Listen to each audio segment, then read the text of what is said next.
क्योंकि all India कौमी तंजीम पहले से कर्नाटक में काम कर रही थी, लेकिन ये सही है कि पिछले कुछ दिनों से या कुछ सालों से जो जिस तेज़ी के साथ या जिस गति के साथ काम होना चाहिए था वो नहीं हो रहा था, और इसीलिए अब सईद अहमद साहब को ऑल इंडिया कौमी तंजीम ने ये जिम्मेदारी दी है कि वो कर्नाटक में फिर से एक बार कौमी तंजीम को उसमें नई रूह फूंकने का काम करें और नए सिरे से पूरे ऑर्गेनाइजेशन को, तंजीम को खड़ा करने का काम करें। आज उसी सिलसिले में एक नशिस्त उन्होंने बुलाई थी जिसमें कर्नाटक के अलग अलग ज़िलों से लोग आए थे, और वो बहुत सारे लोग जो पहले से कौमी तंजीम से जुड़े थे और उसके अलावा भी कुछ नए लोग भी आज उस पर शामिल हुए हैं।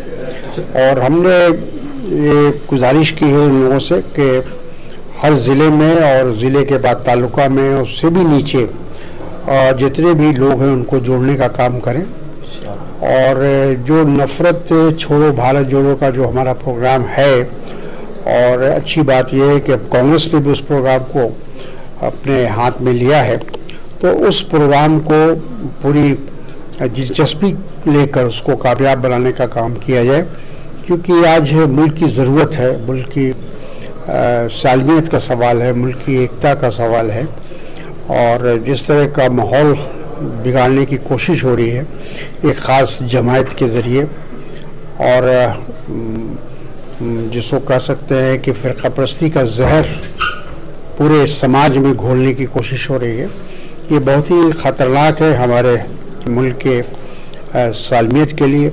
आज मुल्क के सामने बहुत सारे मसाइल हैं, गरीबी है, बेरोज़गारी है, महंगाई है, तालीम का मसला है, सेहत का मसला है, बहुत सारे मसले हैं। सर, क्योंकि रियासत को उजागर करने का क्या नहीं, ये पहले से काम कर रही है। तो ऑल इंडिया तंजीम है, ये एक सोशल ऑर्गेनाइजेशन है और सोशल हारमोनी के लिए हम काम करते हैं और सालों भर काम करते हैं। इलेक्शन से इसका कोई मकसद नहीं है, कोई मतलब नहीं है। जैसा मैंने कहा कि हमारा मकसद है कि मुल्क के अंदर कौमी एकजुहती को, कौमी एकता को मजबूत किया जाए, तो ये काम तो हमेशा चलेगा चाहे इलेक्शन हो या ना हो। सर, आपने अपने बयान के दौरान बताया कि सियासत से अक़लियतों को अलग किया जा रहा है, कौन अलग कर रहा है? देखिए, ये बात कोई छिपी भी नहीं है। जब से भारतीय जनता पार्टी की हुकूमत आई है, ख़ास तौर पर 2014 से, तो आप देख रहे होंगे कि लगातार आज की तारीख़ में, हिंदुस्तान की तारीख़ में हम सोचते हैं कि ऐसा मौका पहले कभी नहीं आया होगा कि आज भारतीय जनता पार्टी जो हुकूमत में है, उस पार्टी से एक एमपी ना लोकसभा में है, ना एक एमपी राज्यसभा में है, ना असेंबली में है। वो अपनी पार्टी से एक भी मुसलमान को उम्मीदवार नहीं बनाते हैं, जबकि हमारे प्रधानमंत्री ज़ोर ज़ोर से चिल्ला कर ये कहते हैं सबका साथ, सबका विश्वास। तो ये जो नारा है ये इतना खोखला है, ये जाहिर होता है जब हकीकत में हम उसको देखते हैं, जब उस ज़मीन पर उसको देखते हैं। वाज़ेह तरीन जो है भारतीय जनता पार्टी अक़लियतों की मुखालिफ आप बता रहे हैं, और लोग जो है इसको मान भी रहे हैं, फिर उनसे मुतालबा कैसा? तो सवाल ये है कि क्या कांग्रेस सियासी जमात अक़लियतों की लीडरशिप को आगे बढ़ा रही है या कम कर रही है? देखिए, हमारा ये कभी मानना नहीं है, और आज भी हम इस बात को नहीं मानते हैं कि अक़लियत की कोई अलग से लीडरशिप हो, अलग से उनकी एक जमायत हो। हम चाहते हैं कि इस मुल्क की जो सेकुलर ताकतें हैं उनको मजबूत किया जाए, और आज अच्छी बात यह कि भारतीय जनता पार्टी के ख़िलाफ़ तमाम सेकुलर पार्टियां और वो एक साथ आने की कोशिश कर रही हैं, और इसमें हमको कौमी तंजीम को जो भी मदद हो सकती है हम उनकी मदद करेंगे। जब मुल्क के अंदर जब फ़िरक़ा परस्ती की बुनियाद पर अगर इलेक्शन होगा तो जाहिर है मुसलमान अक़लियत में है, तो वो कभी चुनाव नहीं जीत सकते। पहले ऐसे नहीं हुआ करता था। पहले जो इस मुल्क का जो माहौल था वो एक जो कहा जाए कि कॉम्युनल हारमोनी में था। सब लोग एक दूसरे को ऊपर यकीन और भरोसा करते थे, वोट डालते थे। उसमें उसकी बुनियाद, वोट की बुनियाद मज़हब नहीं हुआ करती थी। आज भारतीय जनता पार्टी ने इस मुल्क को और हिंदू मुसलमान में बांटने की कोशिश की है और एक जिसको कहते हैं पोलराइजेशन, वो पोलराइजेशन का काम किया है। तो इसीलिए आज और दूसरी तरफ ये कि भारतीय जनता पार्टी जो, जैसा मैंने कहा कि नारा तो कुछ और देती है, लेकिन सही मानों में वो ये कोशिश कर रही है कि मुल्क की सियासत से, मुल्क की मेन स्ट्रीम से मुसलमानों को ख़ास तौर पर अलग कर दिया जाए। क्योंकि आपने बताया कि 20% ही अगर मुस्लिम तबका है रियासत के अंदर, तो 20% के हिसाब से क्या आने वाले इंतखाबात में मुसलमानों को नुमाइंदगी का मौका मिला जाएगा? क्योंकि हार और जीत तो बाद में होती है, पहले तो इंतखाबात में हिस्सा लेने का मौका मिल सकता है क्या? देखिए, वो हमारा मकसद नहीं है। हमारा मकसद है सेकुलरिज्म को मजबूत करना। हमारा ये हरगिज़ मज़हब नहीं। ठीक है, सभी जमायतों को, सभी लोगों को नुमाइंदगी मिले, लेकिन सिर्फ हमारा ये मकसद नहीं। हमारा मकसद है कि इस मुल्क में सेकुलरिज्म मजबूत हो, सेकुलर मिजाज के लोग जीत कर आएँ और इस मुल्क के अंदर सेकुलरिज्म को मजबूत करें। ये हमारा मकसद है। नहीं, हम लोग बहुत जगह अलायंस किया है, जहाँ अलायंस की ज़रूरत है, जहाँ हम महसूस करते हैं। अब जैसे बिहार का एग्जाम्पल देते हैं आपको। बिहार में हमारा अलायंस है, महाराष्ट्र में भी अलायंस था, उसको मिलकर हमने हुकूमत चलाई। अभी झारखंड में हमारा अलायंस है जेएमएम के साथ। तो ऐसा नहीं है, जहाँ जहाँ हम महसूस किया है हमने उनके साथ अलायंस किया है कांग्रेस पार्टी ने, और आगे भी हम करेंगे। हमारा मकसद है कि तमाम सेकुलर जमातों को एक जगह इकट्ठा किया जाए, लेकिन कुछ स्टेट ऐसे हैं जहाँ नहीं हो पाता है। उसके कई वजूहात हैं जिसकी वजह से हमारे अलायंस नहीं होते हैं। लेकिन कांग्रेस की तरफ से कभी भी हमने, जब भी हमको मौका मिला, हमने कोशिश की है कि रियासती तौर पर उनके साथ अंडरस्टैंडिंग हो।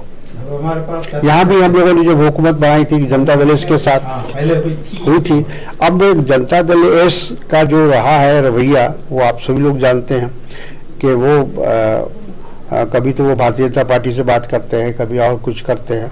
तो ये इसकी वजह से हमको ये देखना है कि आगे ऐसा ना हो कि हमारी मदद से कोई जीत कर आए और फिर वो भारतीय जनता पार्टी की मदद करे, तो फिर तो हमारा मकसद फौत कर जाता है। पुरानी तंजीम नहीं है, कौमी तंजीम हमेशा आज़ादी की लड़ाई से पहले भी ये संगठन काम करते चले आए हैं।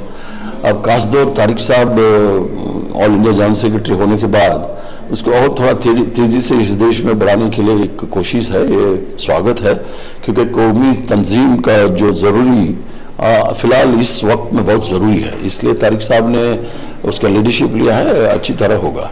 सर, नफरत छोड़ो भारत जोड़ो, इस बैनर की तरह ये प्रोग्राम हो रहा है, तो क्या मैसेज है? नफरत छोड़ो भारत जोड़ो। देश में फिलहाल 2014 में नरेंद्र मोदी और भारतीय जनता पार्टी सत्ता में आने के बाद जो भी माहौल ये लोग खड़ा किया है इस देश में, नफरत का माहौल, उसको हमको रोकना है। इस देश में महात्मा गांधी का देश है, इधर कहीं नफरत के लिए जगह नहीं है, झूठ के लिए जगह नहीं है।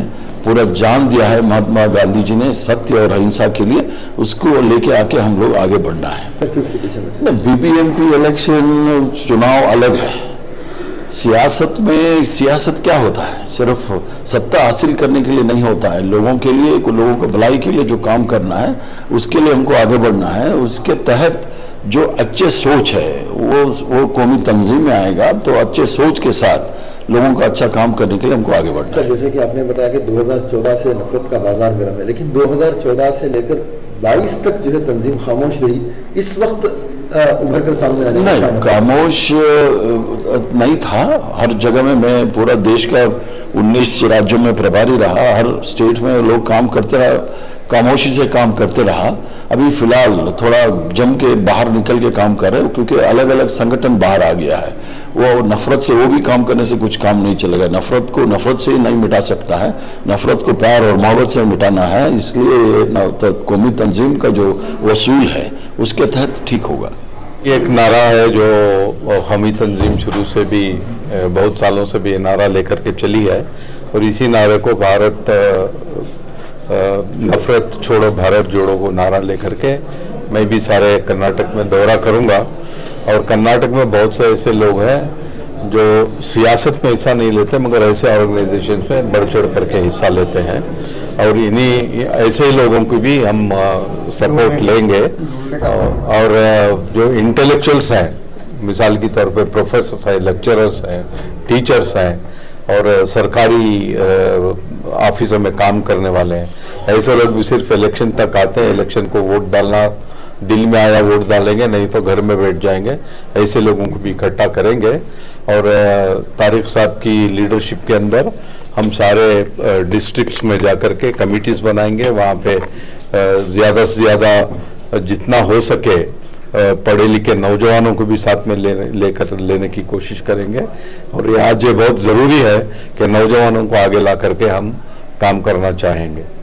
इसमें नुमाइंदगी एक अहम मसला है कि मरकजी सतह पर हो या रियासती सतह पर हो, असम्बलियों में, पार्लियामेंट में नुमाइंदगी रख रही है, तारिक साहब ने भी बताया। तो इस सिलसिले में क्या आपकी कोशिश रहेगी? देखिए, ये पार्टियों का मामला है, कौमी तंजीम का इसमें किसी भी किस्म का दखल नहीं होता। और हम इतनी कोशिश ज़रूर करते हैं, जैसा कि तारिक साहब की भी कोशिश रही, सारे हिंदुस्तान में कौमी तंजीम में काम करने वाले उभर के लीडर बन चुके हैं बहुत सी जगह पे, और हमारी भी यही कोशिश रहेगी। और मैं खुद हूँ कौमी तंजीम में शुरू से साथ के साथ था, यहाँ हमको भी लीडरशिप करने का मौका मिला, 2 इलेक्शन लड़ा, MP की सीट मिली थी, अब पार्टी में काम कर रहा हूँ। और इसी तरह से हर एक डिस्ट्रिक्ट में हम चुन करके उनको आगे लाने की कोशिश करेंगे, और आगे बढ़ के जाना उनके हाथों में है। यानी कि आप पार्टी और रहने की वजह से ऐसा हालात पैदा हुए, ये मैं नहीं बोल सकता। वो नहीं हो रही है, कम हो रही है, ये मैं नहीं बोल सकता। एक्टिव थे तो वो लीडर्स पैदा हो रहे हैं। इसका जवाब ये मैं नहीं दे सकता। इसका मैं आपको जवाब काम करके दिखाऊंगा उसका।